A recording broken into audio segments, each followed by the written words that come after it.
Bonsoir chers amis, je viens d'arriver à mon cabinet pour commencer mes consultations de cet après-midi. Sur le chemin, j'ai assisté à un psychodrame, chers amis.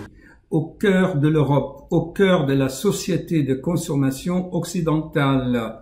Je soumets cela à votre réflexion, puisque je n'ai pas de solution. Vous savez ce qu'il dit, le proverbe? Il dit, dis-moi, cause-moi, et j'oublierai. Montre-moi des schémas, montre-moi des photos, des schémas. Je me souviendrai peut-être, mais implique-moi et je retiendrai, j'appliquerai, je comprendrai.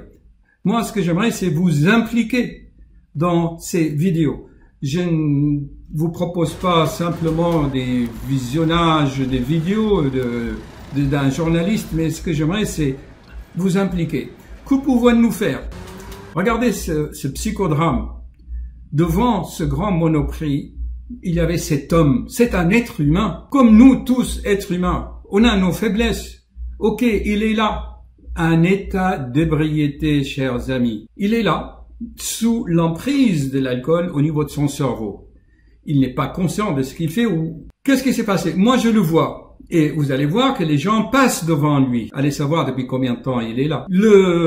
La sécurité, l'homme de la sécurité l'a vu, il l'a engueulé et il lui a dit d'aller plus loin. C'est-à-dire d'aller devant d'autres magasins. Voyez-vous, chers amis, si vous étiez à ma place, qu'est-ce que vous pouvez faire? Qu'est-ce que vous auriez fait? Voyant tout cela.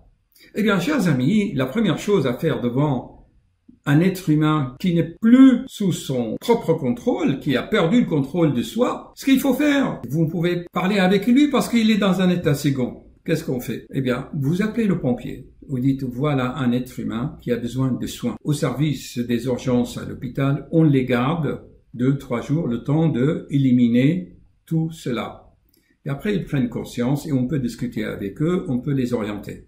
Ça, c'est la solution immédiate pour sauver une vie, parce que cet homme, quand il va se mettre debout, il va tomber, il va se casser le crâne, il va avoir une hémorragie cérébrale. Souvent, chez de tels êtres humains, souvent, ce sont des hémorragies dans le cerveau. L'alcool fait monter la tension, il pète des anévrismes, ou l'alcool va agir sur les centres de l'équilibre ici, au niveau du cervelet, du bulbe, et donc, ils vont tanguer et chuter, se casser des organes, ou encore tomber encore sur la tête et se fracasser le crâne. Je me souviens quand j'étais étudiant dans les services des urgences des hôpitaux de France, on voyait souvent cela. Voilà dans un premier temps. Alors maintenant, quelques réflexions. D'abord, voilà, je soumets tout cela à votre réflexion. Je vais commencer mes consultations. Il semblerait que la France est le premier pays en Europe où les politiques sont corrompus. Des millions, des ministres qui mettent des millions en Suisse. Kazawek, Bolloré, comment ils exploitent et corrompent des pays en Afrique au lieu de les aider. C'est incroyable. Et comment les Chinois vont acheter des terrains en Afrique pour cultiver et faire pousser du riz pour les Chinois en Chine. Je soumets tout cela à votre réflexion, chers amis, peut-être avec vos pensées. On peut faire quelque chose. À tout à l'heure. Je vais vous parler d'une autre situation aussi dramatique.